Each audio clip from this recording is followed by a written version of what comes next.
Измените на кривичниот законник не значат никаква амнестија, ниту помилување, изјави денеска премиерот Димитар Ковачевски, демантирајќи ги шпекулациите во јавноста дека ова е своевиден политички пазар со опозицијата за донесување на уставните измени.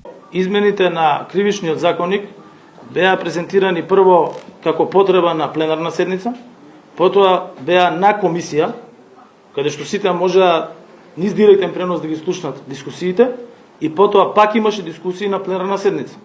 Ако било некаков пазар, каков што не било, тогаш веројатно и на друг начин ќе се одвивала целата постапка. Вие гледате дека има и јавни настапи, има од страна на опозицијата, од страна на власта, па ако погледнете и коалицијата на власта, има мислења кои што не се сосема исти, со оглед на различното гледање од идеолошка и од било која друга провиненција на членовите на коалицијата. Меѓутоа, сите се согласни во едно, дека државата мора да го усогласи законодавството со Европската Унија. Ова е чекор кон усогласување на законодавството во делот на кривичниот законник со законодавството на Европската Унија и мора конечно правдата да биде врз основа на брзи, ефикасни, ефективни постапки. За случајот со онкологија, премиерот е дециден, нема да има пардон за никого. Со оваа порака до јавноста.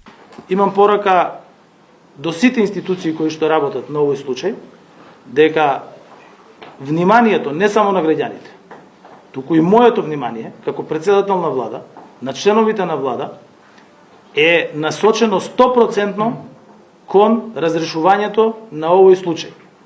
И доколку се работи согласно закон и согласно процедура, нашите, а нема причина да не се работи така, бидејќи кажав дека и обвинителството и судството во овој случај имаат поддршката на сите да го разрешат случајот како што треба, согласно со закон, очекувам да се идентификуваат лица и да се идентификуваат постапки кои што биле прекршени, злоупотреби кои што биле направени и да бидат казнети согласно со закон, затоа што доста беше 30 години само изговори, само начини како нешто да не се казни, а граѓаните да очекуваат и правда и да очекуваат подобри услуги.